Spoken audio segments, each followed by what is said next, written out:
इस केक की second layer है फीडबैक देने की, यानी कि दूसरे को उसके इंप्रूवमेंट एरियाज के बारे में बताने की।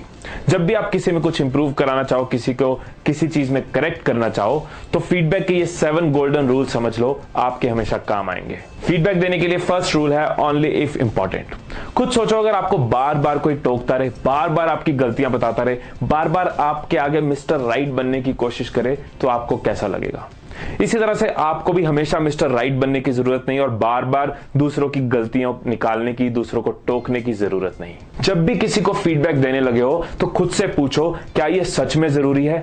क्या मैं सिर्फ अपनी ईगो को सेटिस्फाई तो नहीं कर रहा? क्या मैं सिर्फ अपने आप को खुश करने के लिए तो नहीं उसको फीडबैक दे रहा? क्या सच में उसको ये फीडबैक देने की जरूरत है? उसमें एक इंप्रूवमेंट आएगी मेरे फीडबैक देने से, तो वो फीडबैक जरूर दो। Second point, ask for permission. इस एक लाइन से बहुत फर्क पड़ता है। अगर आप किसी को फीडबैक देने से पहले पूछते हो, क्या मैं आपको इस पॉइंट पे, इस बात पे फीडबैक दे सकता हूं, तो दूसरा मेंटली रेडी हो जाता है फीडबैक लेने के लिए, और उसको ये मैसेज भी जाता है कि आप ऐसे ही कुछ नहीं बोलने लगे, आप सोच समझ के उसको फीडबैक देने लगे हो।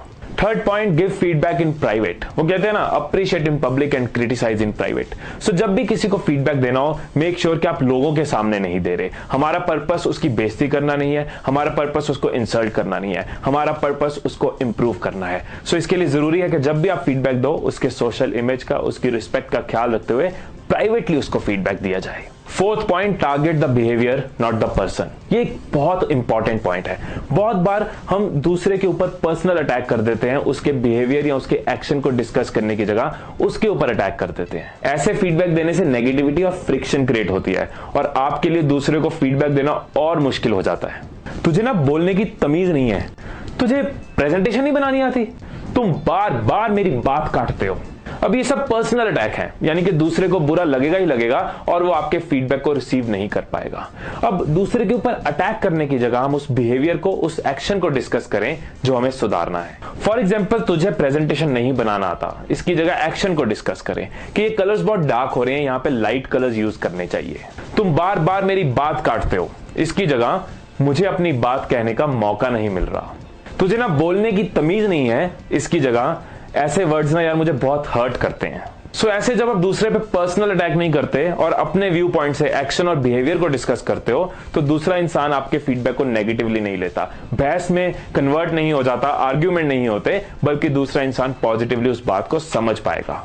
Fifth point, always offer solutions. जब आप दूसरे को सिर्फ नेगेटिव नहीं बता रहे, उसके अलावा उसको सॉल्यूशंस भी दे रहे हो, उसको एक्शन स्टेप्स भी दे रहे हो, तो वो आपकी इंटेंशन को, आपके थॉट्स को, आपके कंसर्न को और अच्छे से समझ पाएगा। फॉर एग्जाम्पल, ऑफिस में कोई अपने एम्प्लॉय को कह रहा है कि तुझे ना ड्रेसिंग सेंस नहीं है, तेरी ड्रेसिंग सेंस बहुत बेकार है। इसमें सोल्यूशन नहीं है। सोल्यूशन कब होगा? जब उसको सजेस्ट किया जाएगा कि तुझे बिजनेस फॉर्मल्स पहनने चाहिए, तेरे पे लाइट कलर टाई ज्यादा सूट करती है, तेरी शर्ट्स आयरन होंगी तो तेरी पर्सनैलिटी और बेटर लगेगी। Sixth point, one issue at a time. ये नहीं कि मौका मिला है, दूसरे ने फीडबैक लेने के लिए हाँ कर दिया है तो उसकी वाट लगा दो, उसकी क्लास लगा दो। आपका पर्पस उसकी वाट लगाना या क्लास लगाना नहीं है, आपका पर्पस उसको इंप्रूव करना है। इसलिए कोशिश करो कि एक फीडबैक में एक मेजर इशू ही डिस्कस किया जाए। Seventh point, be open two questions. हो सकता है आपके फीडबैक देने के बाद दूसरे के कुछ डाउट्स हो, कुछ क्वेश्चंस हो, उसके क्वेश्चंस को लो और उसको आंसर करो, उसके डाउट्स को क्लियर करो। सो ये थे 7 गोल्डन रूल्स फीडबैक देने के। अब बची है केक की लास्ट लेयर, यानी कि थर्ड लेयर,